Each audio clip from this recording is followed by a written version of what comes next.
आपने मुझे बुला लिया होता आचार्य। शिष्टाचार में जो कहा है उसका सदैव पालन करना चंद्रगुप्त। जहां तक हो सके आचार्यों के पास जाना, और ना हो सके तो उन्हें सम्मान सहित बुलाना, पर आदेश मत देना। शार्ंगरव,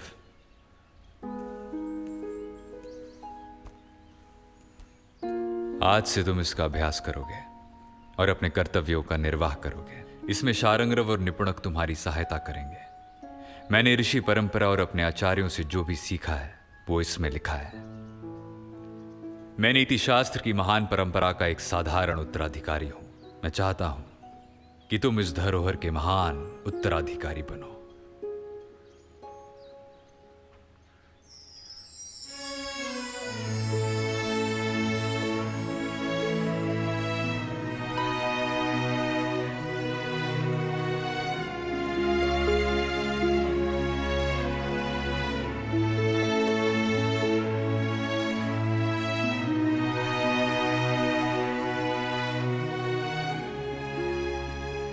अमात्य शब्द का अर्थ है ऐसे अधिकारियों का समुदाय जो सदैव राजा के निकट या साथ रहे।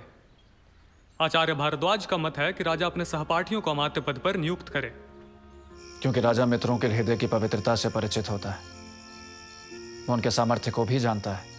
ऐसे ही अमात्य राजा के विश्वास पात्र होते हैं।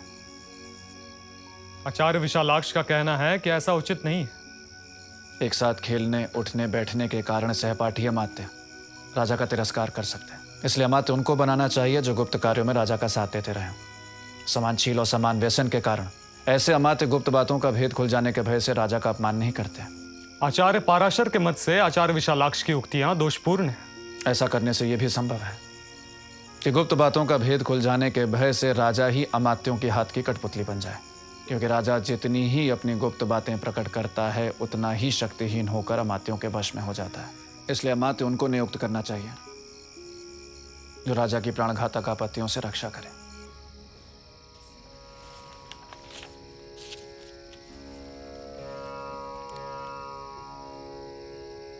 नेति पिशुना, आचार्य पिशुन, इसे भक्ति कहते हैं। प्राणों की चिंता न करके राजा की सहायता करना भक्ति है, सेवा धर्म है। यह बुद्धि का प्रमाण नहीं है जो अमात्य का सर्वोच्च गुण है। इसलिए अमात्य पद पर उन्हीं को नियुक्त करना चाहिए जो विशिष्ट राजकीय कार्यों पर नियुक्त होकर अपने कार्यों को करके दिखा दें। इससे उनकी बुद्धि की परीक्षा होती है। आचार्य कोणपदत इस मत को नहीं मानते। उनका मानना है कि ऐसे लोग अमात्यों के लिए उचित गुणों से शून्य होते हैं।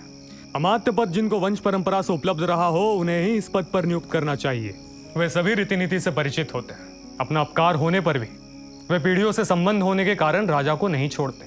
यह स्वभाव पशु पक्षियों में भी देखा जाता है। गाय अपरिचित गोष्ठ को छोड़कर परिचित गोष्ठ में ही जाती है। आचार्य व्यातवादी आचार्य कोणपदंत के मत से सहमत नहीं है। उनका मानना है कि ऐसे अमात्य राजा का सब कुछ अपने अधीन कर राजा के समान स्वतंत्र वृत्ति वाले हो जाते हैं। इसलिए नीति कुशल राजा नए व्यक्तियों को ही अमात्य नियुक्त करे। नए अमात्य दंडधारी राजा को यम का दूसरा अवतार समझकर उसकी कभी भी अवमानना नहीं करते। आचार्य बहुदंती पुत्र इससे असहमत है। उनका मानना है कि नीति शास्त्र में निपुण पर प्रत्यक्ष कार्य के अनुभव के बिना व्यक्ति राजकार्यों को नहीं कर सकता। इसलिए जो व्यक्ति कुलीन, बुद्धिमान, विश्वासपात्र, वीर और राजभक्त हो, उन्हें अमात्य पद पर नियुक्त करना चाहिए। लेकिन मेरे आचार्य कौटिल्य के अनुसार भारद्वाज से लेकर बाहुंदती पुत्र तक की विचार परंपरा अपनी अपनी जगह पर ठीक है। किसी भी पुरुष के सामर्थ्य की स्थिति उसके कार्य की सफलता पर निर्भर करती है, परंतु उसकी कार्य क्षमता उसकी विद्या और बुद्धि पर ही आंकी जा सकती है। इसलिए राजा को चाहिए कि वो अपने सहपाठी आदि की भी सर्वथा अवहेलना ना करे। उसके लिए वो विद्या, बुद्धि, साहस, गुण, देश, दोष, काल और पात्र का विचार करके ही अमात्यों की नियुक्ति करे, किंतु उन्हें अपना मंत्री ना बनाए।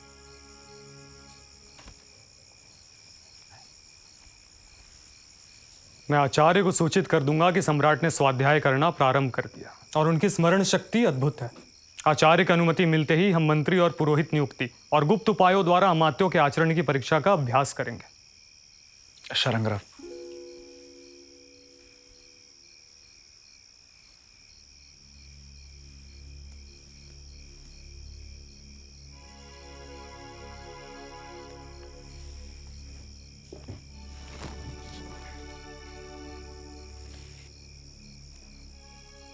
शारंगराव, तुम मेरे सहपाठी रहे हो, आज भी हो। निपुणक मेरा सहपाठी रहा है, आज भी है। मैंने कभी तुम दोनों की अवहेलना नहीं की, तो फिर तुम दोनों मेरी अवहेलना क्यों कर रहे हो? सम्राट की अवहेलना करने वाले सम्राट के कृपा पात्र नहीं रहते राजन। मैं अपनी मर्यादा का पालन कर रहा हूं। यदि मेरी जगह आचार्य किसी और को मगध का सम्राट नियुक्त करना चाहते हैं तो नियुक्त करते हैं, पर वो मुझे अपने स्नेह से वंचित ना करें।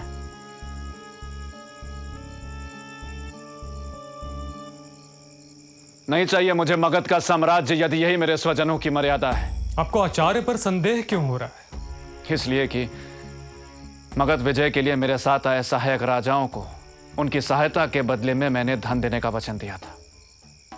वो मुझसे हर दिन मगध के राजकोष का हिस्सा मांग रहे हैं, पर मेरे पास उत्तर नहीं है।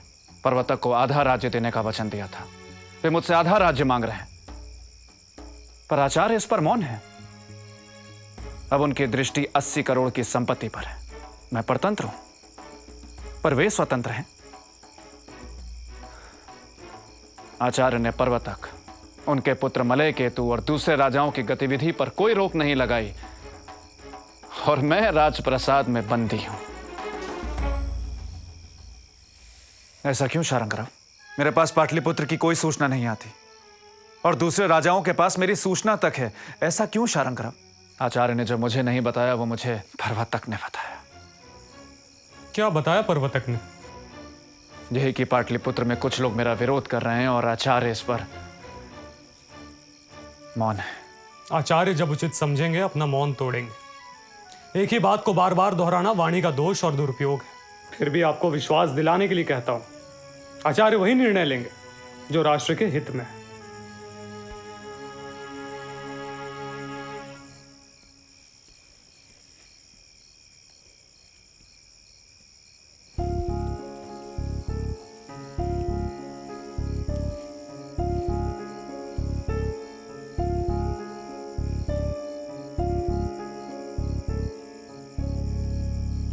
अमात्य, आचार्य विष्णुगुप्त ने आपको राजद्रोही और भगोड़ा घोषित कर दिया है। पूरे नगर में बार बार यही घोषणा हो रही है। अमात्य राक्षस की सहायता करने वाले को राजद्रोह का दंड दिया जाएगा।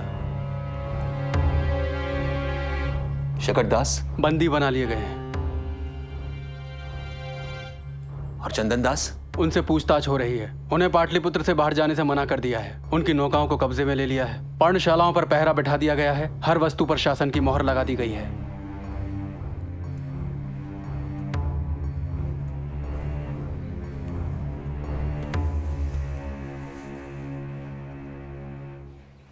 विराध, मैं पर्वतक को आधा राज्य दूंगा और उसके सहायक राजाओं को धन।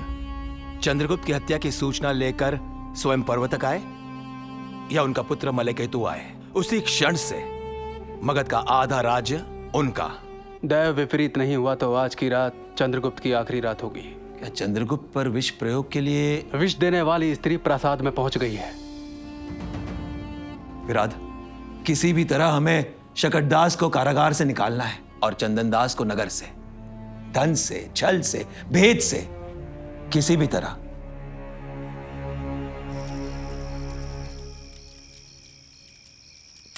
शासन के प्रमुख राज्य अधिकारियों की संख्या कितनी है? 18। कौन है ये 18 अधिकारी? ये है मंत्री, पुरोहित, दौवारिक, प्रशास्ता, समाहर्ता, सन्निधाता, प्रदेष्टा, नायक, पौर, व्यवहारिक, कारमांतिक, सभ्य, दंडपाल, अंतपाल और दुर्गपाल। दौवारिक यानी? राज प्रासाद का प्रधान अधिकारी। दौवारिक का कर्तव्य क्या है? आगंतुकों के उनके पद और योग्यता के अनुसार उनके बैठने की व्यवस्था और उनकी जांच। अंतर्वांशिक यानी? अंतःपुर का रक्षक। प्रशास्ता यानी? कारागार का प्रधान अधिकारी। समाहर्ता यानी? राजस्व या राज्य की आय का अधिकारी। उत्तर वैदिक काल और महाभारत काल में राजस्व अधिकारी को क्या कहते थे? उत्तर वैदिक काल में भागदुग और महाभारत काल में द्रव्य संचय करता।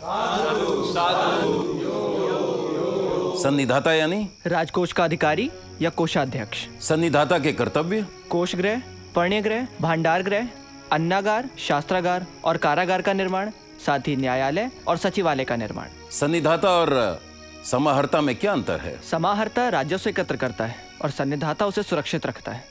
प्रदेष्टा यानी? दंडाधिकारी या आयुक्त। प्रदेष्टा के कर्तव्य? गोप और स्थानिक क्षेत्रों में राज्य के शत्रुओं का दमन। समाहर्ता के साथ अलग अलग विभाग के अध्यक्षों और उनके नीचे काम करने वाले कर्मचारियों पर निगरानी, अपराधियों को दंड सुनाना और देना। नायक यानी? सैनिकों का प्रधान अधिकारी।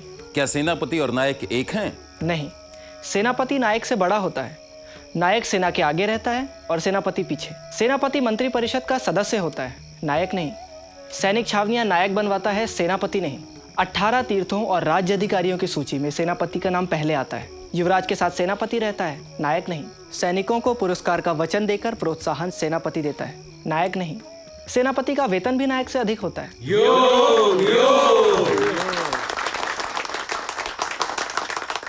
पौर यानी? नगर का प्रधान अधिकारी। व्यवहारिक यानी? न्यायाधीश। कारमांतिक यानी? खानों कारखानों का प्रधान अधिकारी।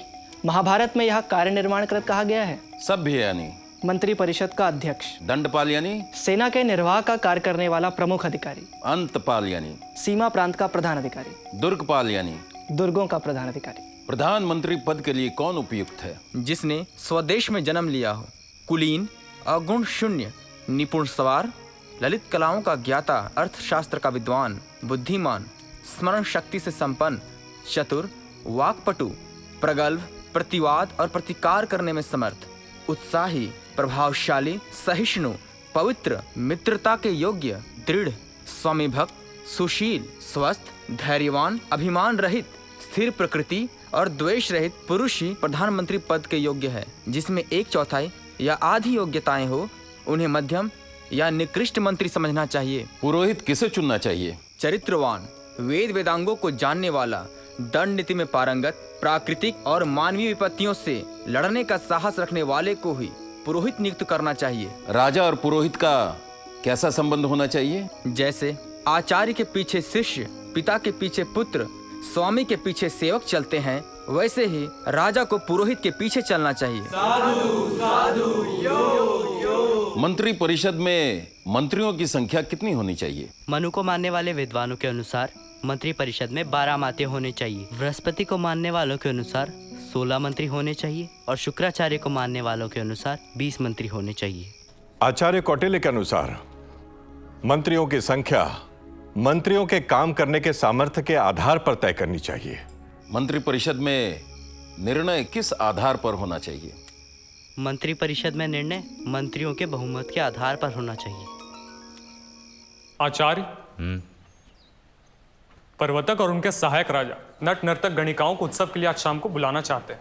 आग और विष का खेल दिखाने की अनुमति नहीं है। नर्तक और नर्तकियों को वाद्य, वस्त्र और अलंकार प्रसाद से ही दिए जाएं। वस्त्र और आभूषणों को विष के लिए परखा जाए। प्रासाद में आने वाले हर स्त्री पुरुष का नाम और पूरा विवरण लिखा जाए। प्रासाद के भीतर या बाहर जाने वाली वस्तुओं पर राजकीय मोहर हो। यह शकटदास के वध का आदेश है।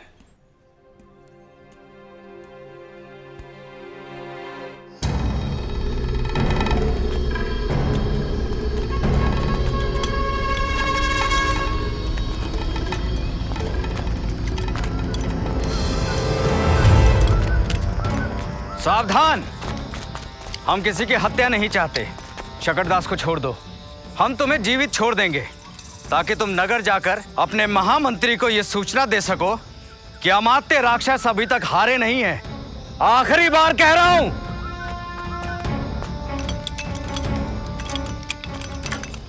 अरे शकरदास, इन सभी के हथियार ले लीजिए। अब जो अपने प्राण बचाना चाहता है वो भागे।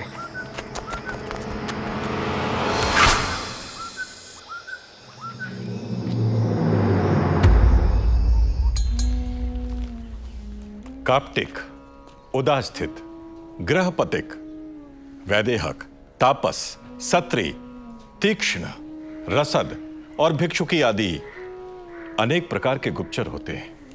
विद्यार्थी की वेशभूषा में रहने वाला गुप्तचर काप्टिक कहलाता है। निपुणक, मेरे आसपास तो विद्यार्थी ही विद्यार्थी हैं। जिस किसी की भी काप्टिक हानि होता देखें, तुरंत मंत्री को सूचित करें।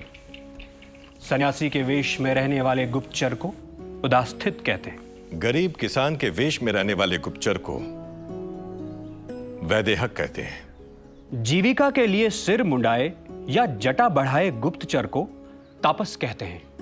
वह नगर के नजदीक बहुत से मुंड या जटिल विद्यार्थियों को लेकर रहे और महीने 2 महीने तक लोगों के सामने शाक या मुट्ठी भर अनाज खाता रहे, पर छिपकर अपनी इच्छा अनुसार स्वादिष्ट भोजन करता रहे। वैदेहक और उसके अनुचर तापस गुप्तचर की पूजा अर्चना करते रहे और शिष्य मंडली घूम घूम कर प्रचार करे कि यह तपस्वी सिद्ध, भविष्यवक्ता और लौकिक शक्तियों से संपन्न है और वह भविष्य फल को जानने की इच्छा से आए हुए लोगों को यह काम आज होगा या कल, राजा करेगा या नहीं आदि बताए। तापस गुप्तचर की सत्रिय आदि दूसरे गुप्तचर मदद करें। यदि प्रश्न करने वालों में बुद्धिमान और चतुर लोग हों तो उन्हें राजा की ओर से धन प्राप्त होने की बात कहे। मंत्री के साथ उनकी मुलाकात का योग बताएं। जब मंत्री से उनकी मुलाकात हो तो ऐसे लोगों को धन, नौकरी आदि देकर गुप्तचर की वाणी सच्ची सिद्ध कर दे। आगे, जो राजा के संबंधी ना हो पर जिनका पालन पोषण करना राजा के लिए जरूरी हो, जो सामुद्रिक विद्या, ज्योतिष, व्याकरण, अंगों का शुभ अशुभ फल बताने वाली विद्या, वशीकरण, इंद्रजाल, धर्मशास्त्र, पक्षी शास्त्र, शकुन शास्त्र, काम शास्त्र और नाचने गाने की कला में निपुण हो, वे सत्री गुप्तचर कहलाते हैं। अपने देश में रहने वाले जो धन के लिए प्राणों की परवाह न कर हाथी, बाघ और सांप से भिड़ जाते हैं, उन्हें तीक्ष्ण गुप्तचर कहते हैं। अपने भाई बहनों से भी स्नेह न रखने वाले, क्रूर प्रकृति के और आलसी स्वभाव वाले व्यक्ति को रसद कहते हैं। यानी ये जहर देने वाले गुप्तचर हुए ना आचार्य? बिल्कुल।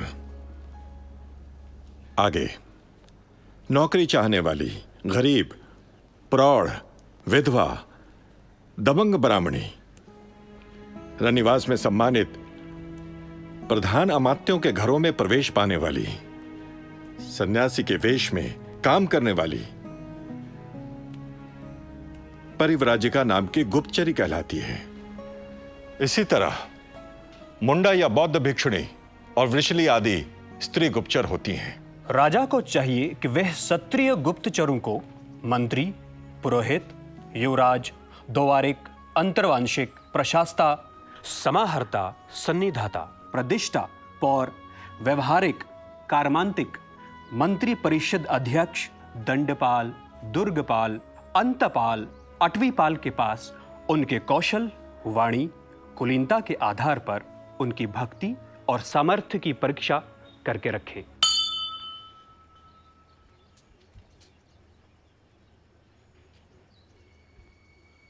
राजन आचार्य ने सूचना भेजी है कि शकरदास को शत्रुओं ने छुड़ा लिया है।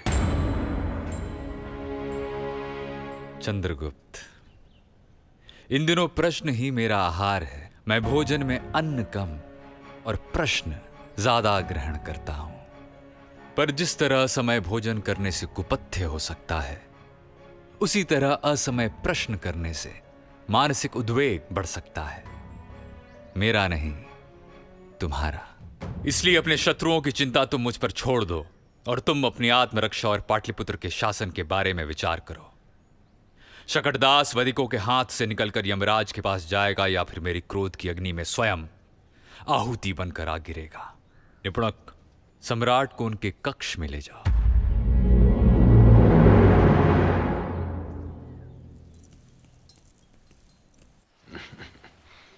अच्छा हुआ तुम उस दुष्ट के हाथों मरने से बच गए। काश वो कपटी समझ पाता कि जब तक मगध में शकटदास, चंदनदास, सिद्धार्थक, सुसिद्धार्थक और विराट गुप्त जैसे रत्न हैं, तब तक पाटलिपुत्र को जीतना असंभव है। अब तुम कोश और पत्र व्यवहार संभालो। आराम का समय नहीं है। पर्वतक और उसके सहायक राजाओं को पत्र लिखना है। जल्दी जी पत्र लिखने की सामग्री ले आओ। निपुणक, यह आवाज मेरे सहायक राजाओं के कक्ष से आ रही है ना? हाँ राजन। क्या सोचकर आचार्य ने उन्हें उत्सव मनाने की अनुमति दी? यह उत्सव उनके शोक का कारण भी हो सकता है। तुम सब आचार्य की भाषा क्यों बोलते हो? यहाँ कौन है जो आचार्य की भाषा नहीं बोलता राजन? पाटलिपुत्र पर विजय के पहले आप भी आचार्य की भाषा ही बोलते थे। यदि आप उनके योग्य शिष्य बने तो जीवन भर आप उनकी ही भाषा बोलेंगे। इसलिए शांत चित्त होकर मेरे साथ स्वाध्याय करिए। कितनी बार एक ही अध्याय पढ़ूं? जब तक अर्थशास्त्र और दंड नीति आपका स्वभाव न हो जाए राजन। एक आचार्य जीवन भर कुछ पाठों को दोहराते रहता है, पर कभी नहीं पूछता कितनी बार दोहराऊं। ये शास्त्र विलास दूसरे विलासों से अच्छा है राजन। ये शास्त्रों का अमृत है। मधु के लिए अभी आपको अनुमति नहीं है, अभी तो आप यही पीछे।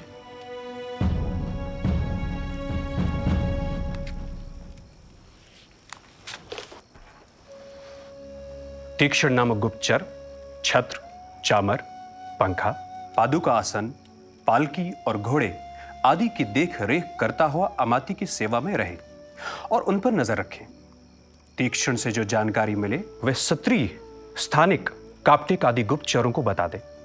रसोई बनाने वाला सूद, मांस पकाने वाला आरालिक, नहलाने वाला स्नापक, मालिश करने वाला संवाहक, बिस्तर बिछाने वाला आस्त्रक, दाढ़ी मूछ बनाने वाला कल्पक, श्रृंगार करने वाला प्रसादक, जल पिलाने भरने वाला उदक, परिचारक आदि विभिन्न नाम और रूपों में रहकर रसद नाम के गुप्तचर मंत्री और बड़े अधिकारियों की जासूसी करें।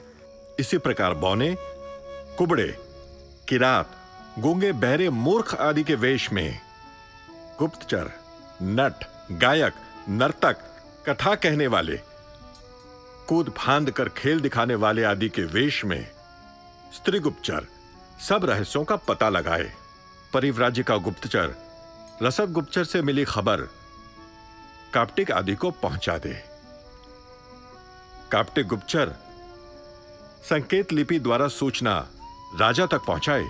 ऐसा करते समय ध्यान रखा जाए कि संस्था गुप्तचर को संचार और संचार गुप्तचर को संस्था गुप्तचर न जान पाए। यदि परिव्राजिका का अमात्य और अधिकारियों के घर में प्रवेश बंद हो जाए तो द्वारपालों के जरिए खबर परिव्राजिका तक पहुंचे। यह भी संभव न हो तो अंतःपुर के नौकरों के माता पिता बनने का बहाना करके वृद्ध स्त्री पुरुष भीतर जाकर जासूसी करें।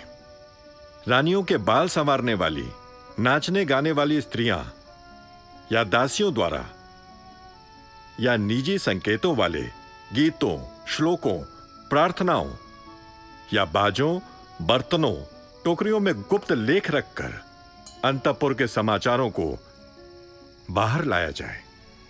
यदि यह भी संभव ना हो तो गुप्तचर किसी भयंकर बीमारी या पागलपन के बहाने से आग लगाकर या किसी को जहर देकर जब अंतःपुर में कोलाहल मच जाए तब चुपचाप बाहर निकल आए। एक दूसरे से अपरिचित तीन गुप्तचर यदि एक ही समाचार लाएं तो उसे ठीक समझना चाहिए। यदि वे परस्पर विरोधी समाचार लाएं तो या तो उन्हें नौकरी से निकाल दिया जाए या उन्हें चुपचाप पिटवा दिया जाए। राजन, आपके शयन की व्यवस्था आचार्य ने दूसरे कक्ष में की है। आज भी?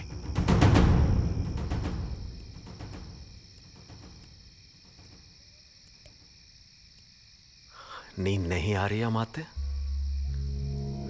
लीजिए।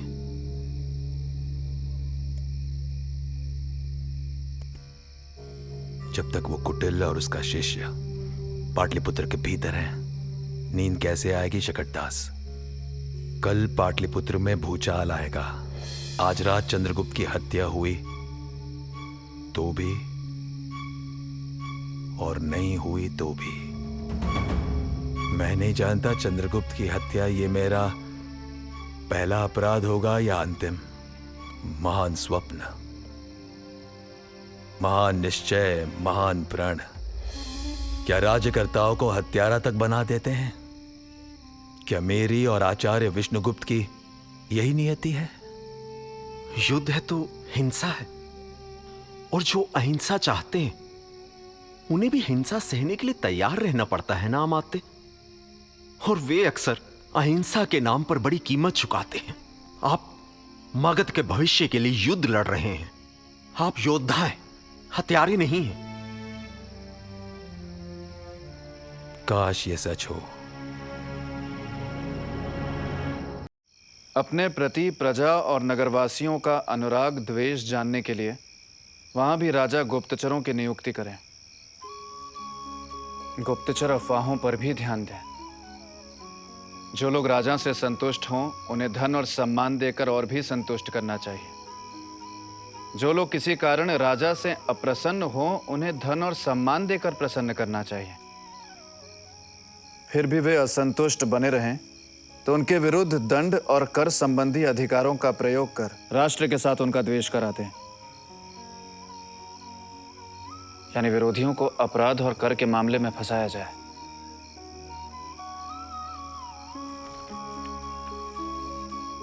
जब सारा जनपद उनका द्वेषी हो जाए तब चुपचाप उसका वध करा दिया जाए या संतुष्ट जनपद से ही उनका दमन करा दिया जाए। राजन, पर्वतक की हत्या हो गई है। लगता है कल रात किसी गणिका ने उन्हें विष दे दिया।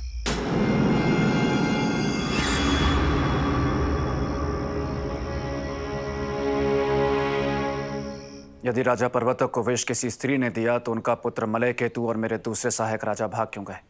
किसकी आज्ञा से पर्वतक को विष दिया गया आचार्य? अमात्य राक्षस। ये झूठ है आचार्य। चंद्रगुप्त, सच तो यही है कि विष देने की आज्ञा अमात्य राक्षस ने दी, पर पर्वतक के लिए नहीं बल्कि तुम्हारे लिए। मेरा अपराध सिर्फ इतना है कि मैंने तुम्हें उस कमरे में सोने नहीं दिया जिस कमरे में पर्वतक की मृत्यु हुई थी। शारंगरव, अपने सम्राट को प्रमाण दो कि उनके सभी साथी अमात्य के साथ मिलकर मलय केतु को सिंहासन, राज्य और कोष के बंटवारे की योजना बना रहे थे। नहीं चाहिए मुझे ऐसा साम्राज्य जहां हर कदम पर घात प्रत्याघात छल प्रपंच हो आचार्य। अर्जुन को भी ऐसा ही विषाद हुआ था युद्ध भूमि में चंद्रगुप्त। पर मत भूल कि जुए में छल करने वाले भाई थे, द्रौपदी को भरी सभा में घसीट कर लाने वाले भाई थे, और युद्ध के बिना सुई की नोक के बराबर भूमि ना देने वाले भी भाई थे। ऐसा ही विषाद युधिष्ठिर को भी हुआ था युद्ध में विजयी होने के बाद। पर अभी जिन दुष्टों से तुझे सहानुभूति हो रही है, उन दुष्टों को पाटलिपुत्र पर आक्रमण करने का आमंत्रण मैंने नहीं दिया था। इसलिए राष्ट्रद्रोहियों को कठोर दंड देने के लिए सज्ज हो। चंदनदास सभी षड्यंत्रों में अमात्य राक्षस की सहायता कर रहा है और उसी के धन बल पर राक्षस पाटलिपुत्र को जीतने का स्वप्न देख रहा है। शारंगरव, सम्राट चंद्रगुप्त की आज्ञा से चंदनदास को बंदी बनाया जाए और उसे नगर में घुमाया जाए, और आज सूर्यास्त से पहले उसका वध कर दिया जाए। सम्राट आज्ञा दें। अमात्य, अमात्य, अमात्य, अमात्य! चंदनदास को नगर में घुमाकर वध स्थल पर ले जाया जा रहा है। इस बार चंदनदास को बचाना संभव नहीं लगता। अब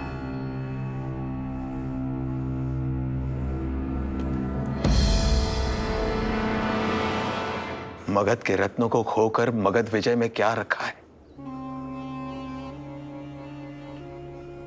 शकटदास,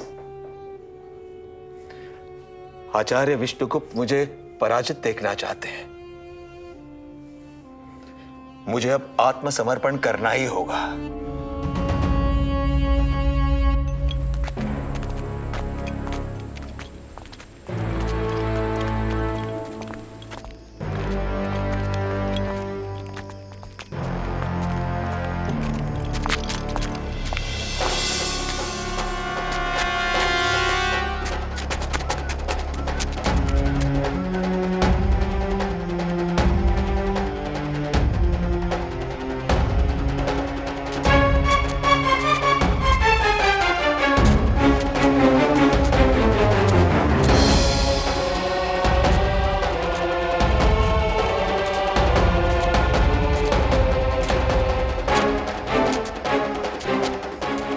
आचार्य, दो लोग इसी ओर आ रहे हैं। उन्हें आने दो, वो अमात्य और शकटदास ही होगा। महामंत्री, आपका अपराधी मैं हूं, चंदनदास नहीं महामंत्री। मेरे प्राण ले लीजिए, पर चंदनदास को छोड़ दीजिए। तुम्हारे प्राण ले लूंगा तो भारत का भला कैसे होगा मात्य? शकटदास को भी सम्राट ने भागने दिया। सिद्धार्थक सुसिद्धार्थक सभी आपकी सेवा में सम्राट की आज्ञा से गए थे। इस किंचन आचार्य की एक प्रार्थना है, अपने हाथों से चंद्रगुप्त का राज्य अभिषेक कीजिए और अपने मगध और मेरे भारत को संभालिए। इतने दिनों से आपके कर्तव्यों का भार ढोते ढोते मेरे कंधे थक गए हैं। अपना पद संभालिए आचार्य, और मुझे तक्षशिला वापस जाने की आज्ञा दीजिए अमात्य।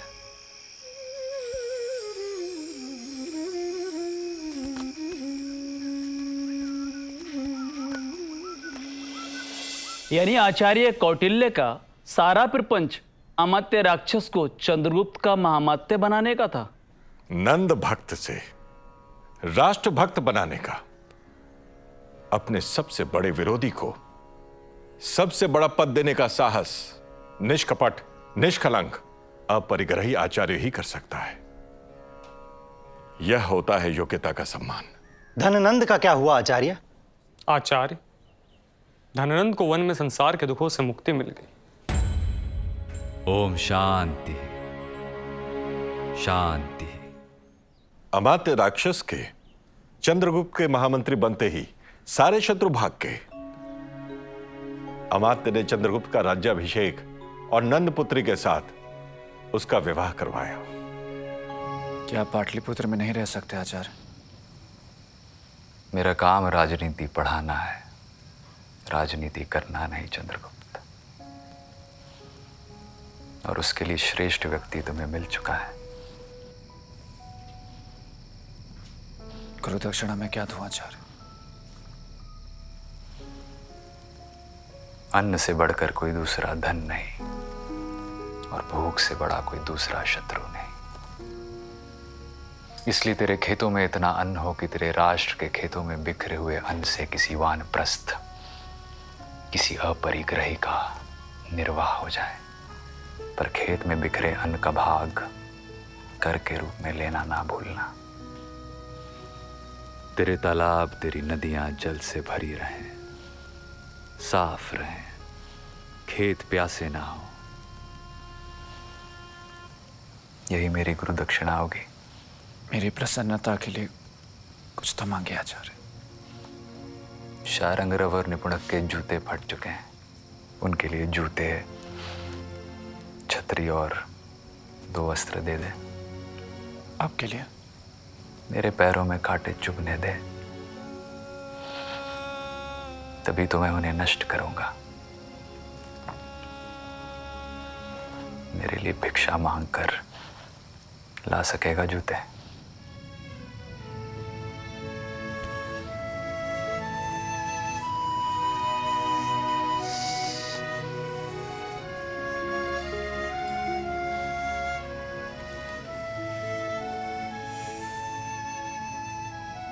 अब शिखा को बांध लीजिए आचार्य। आचार्य विष्णुगुप्त शारंगरव और निपुणक के साथ तक्षशिला चले गए। नंद साम्राज्य का अंत हुआ और मौर्य साम्राज्य का उदय। एक हाथ में शस्त्र, दूसरे हाथ में अर्थशास्त्र और पीठ पर अमात्य राक्षस जैसे योग्य लोक सेवकों का बल लेकर चंद्रगुप्त ने इतिहास का एक नया अध्याय लिखना प्रारंभ किया। सन्निधाता सम्राट। क्या कारागार में स्त्रियों और पुरुषों के लिए अलग अलग स्थान है? हाँ सम्राट। क्या कोष गृह, पण्यगृह, कोष्ठागार, अन्नागार, कारागार में कुएं हैं? हाँ सम्राट। सभी में नहाने के लिए स्नानागार? कोष गृह और कोष्ठागार में नहीं है सम्राट। सभी में स्नानागार बनवाए जाएं। सम्राट। वर्षा का जल नापने के लिए कोष्ठागार में कोई सुविधा है? नहीं है सम्राट। वर्षा का जल नापने के लिए कोष्ठागार में कुंड बनवाया जाए जिसके मुंह का घेरा 24 अंगुल हो। सम्राट। क्या बाजार में नकली स्वर्ण मुद्राएं चलती हैं? हाँ हाँ सम्राट। आज से नकली स्वर्ण मुद्रा नहीं चलेगी। सिक्कों के पारखी पुरुषों द्वारा स्वर्ण मुद्रा का संग्रह किया जाए। जो नकली हो उन्हें तुरंत कटवा दिया जाए ताकि वो चलन में ना आए। नकली सिक्के लाने वाले पुरुष को भी प्रथम साहस दंड दिया जाए। सम्राट। सन्निधाता। सम्राट। क्या आपको जनपद और नगर से होने वाली आमदनी की जानकारी है? हाँ सम्राट। यदि मैं आपसे पिछले 100 वर्षों की आमदनी का लेखा जोखा पूछूं तो क्या बता पाएंगे? नहीं सम्राट। महामात्य। जी सम्राट। आप ऐसी व्यवस्था करें कि किसी भी कोषाध्यक्ष से पूछा जाए तो वो पिछले 100 वर्षों की आमदनी का हिसाब दे सके। जी सम्राट। शुल्क का अध्यक्ष शुल्कशाला का निर्माण करवाए। उसके पूर्व और उत्तर में मुख्य द्वार के पास शुल्कशाला की पहचान के लिए एक ध्वज लगवा दे।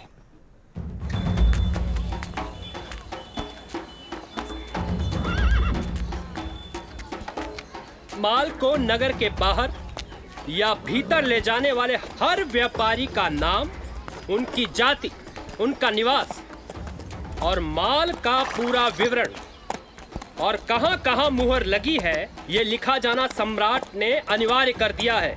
इसलिए कोई बहस नहीं। शुल्काध्यक्ष, इनके माल पे मुहर नहीं लगी है, क्या करूं? इनकी जितनी चुंगी बनती है उसका दुगना जुर्माना करो। जी चलिए।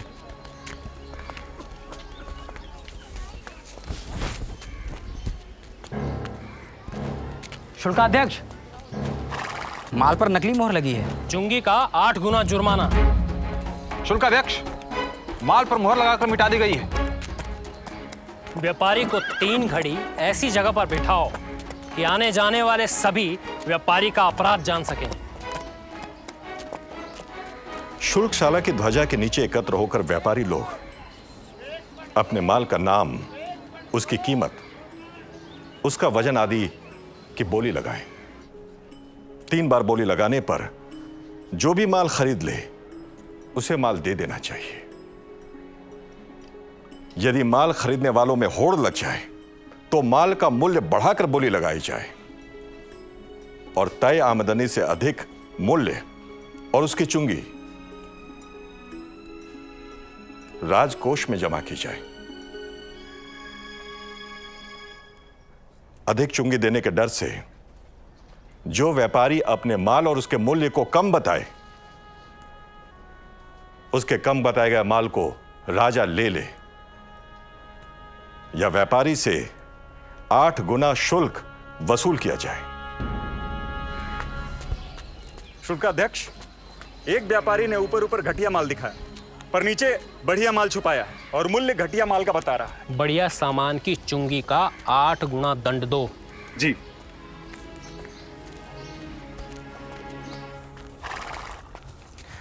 क्यों अंतपाल, मार्ग रक्षा कर के रूप में खूब धन कोष में जमा हो रहा है। अंतपाल को मार्ग में खोए हुए या चुराए हुए सामान की भरपाई का आदेश भी तो सम्राट ने दिया है। माल ढोने वाले गाड़ी पर 1.25 पण, घोड़े, खच्चर, गधे आदि 1 खुर वाले पशुओं की गाड़ी पर 1 पण, बैल आदि पर आधा पण, बकरी, भेड़ आदि छोटे पशुओं पर 1/4 पण और कंधे पर भार ढोने वाले व्यक्ति पर 1 मास के हिसाब से आपका मार्ग कर 10 पण हुआ। सम्राट, शुल्काध्यक्ष ने एक व्यापारी की चुंगी माफ कर दी थी। क्या तुमने उससे रिश्वत ली थी? नहीं सम्राट, वो व्यापारी मेरा मित्र था। अमात्य, राज्य को जो चुंगी मिलने वाली थी उसका 8 गुना शुल्काध्यक्ष को दंड दिया जाए। अमात्य, माँ ने कहा सम्राट से विवाह कर लो, मैंने कर लिया। सबने कहा सम्राट को क्षमा कर दो, मैंने कर दिया।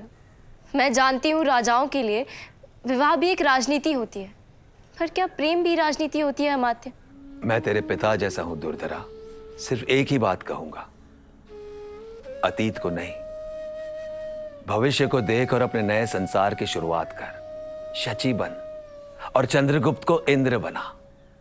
शची के पिता की हत्या तो इंद्र ने भी की थी, पर एक बात जरूर जानता हूं, चंद्रगुप्त के हाथों में तेरे पिता का खून नहीं है, वो निर्दोष है। क्या मेरे पिता जीवित हैं अमात्य? नहीं होने की संभावना ज्यादा है बिटिया।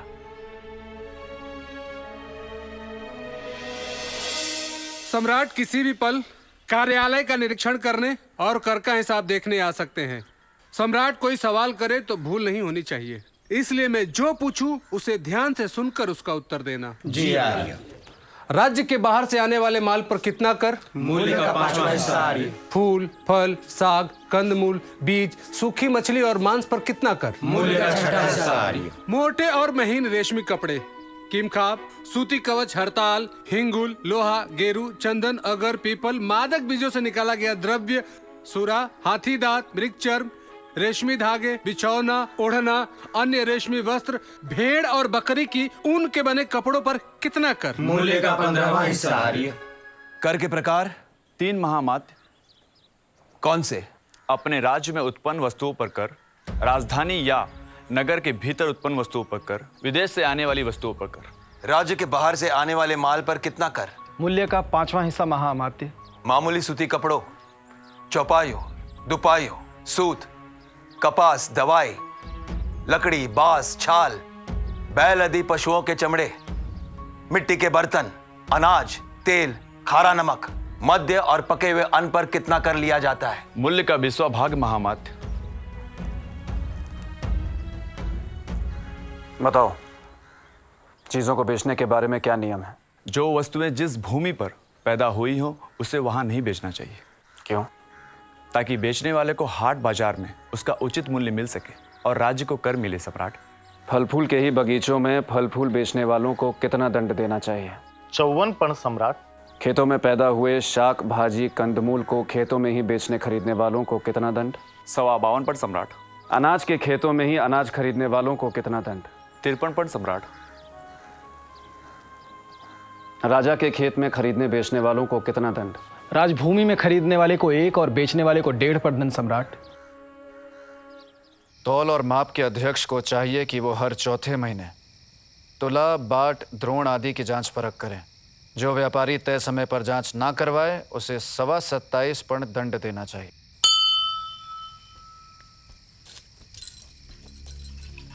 देवी, आपके आचार्य विष्णुगुप्त ने राजा के लिए पत्नी से सुरक्षा के भी कुछ नियम बनाए होंगे। हाँ। क्या है वे नियम? राजा किसी बूढ़ी विश्वस्त परिचारिका के साथ महारानी से मिले, अकेला किसी रानी से ना मिले। और राजा मुंडी जटी और इसी प्रकार के अन्य धूर्त और बाहर के दासियों से रानियों को ना मिलने थे। रानी के रिश्तेदार भी उसे प्रसव व बीमारी के अलावा ना मिलने पाए। 80 वर्ष के पुरुष और 50 वर्ष की बूढ़ी स्त्रियां माता पिता की तरह रानियों के हित चिंतन में लगी रहें। और अंतःपुर के बूढ़े, वृद्ध और नपुंसक पुरुष रानियों के चरित्र का ध्यान रखें और उन्हें राजा के हित की कामना में लगाएं। और यदि पत्नी स्वयं राजा से मिलने चली आए तो? कुछ लिखा है आपके आचार्य ने? पता नहीं, देखता हूं। मेरी एक बात ध्यान रखिएगा सम्राट, मैं राजवंश के लिए कोई खेत नहीं हूं जो सिंहासन के लिए सिर्फ एक उत्तराधिकारी को जन्म दूं। मैं आपकी अर्धांगिनी हूं। सुख दुख में आपके साथ रहूंगी, पर स्त्री के अधिकार के लिए लड़ूंगी। यदि आपने मेरे पिता की हत्या की है तो आपको उस अपराध का फल मिले। देवी, बस आज से आपका और मेरा युद्ध खत्म। मुझे अभय दीजिए कि मैं सदैव अपने पति और अपने राजा को उसके कर्तव्य याद दिलाती रहूं, चाहे फिर वो उसे अप्रिय है क्यों ना।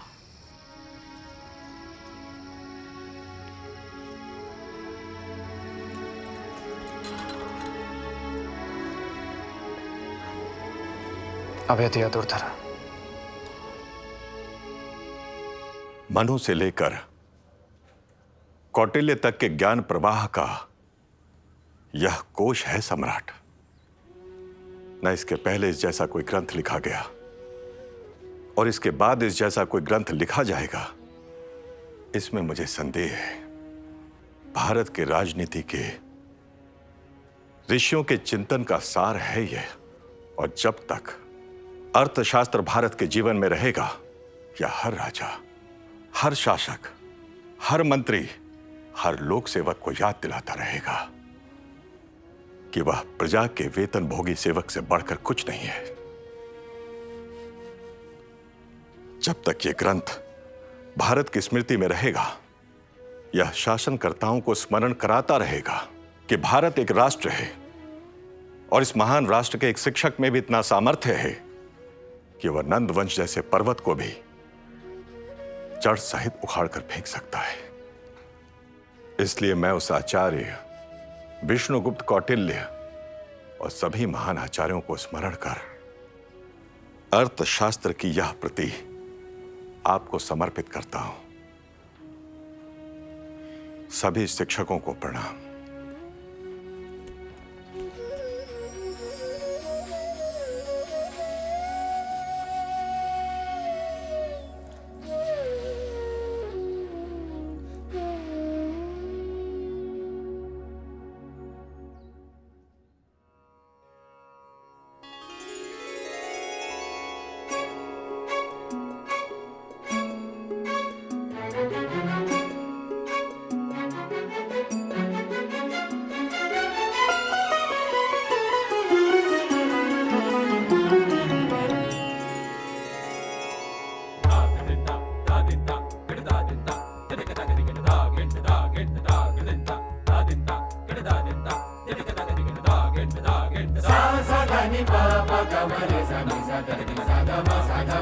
Sa sa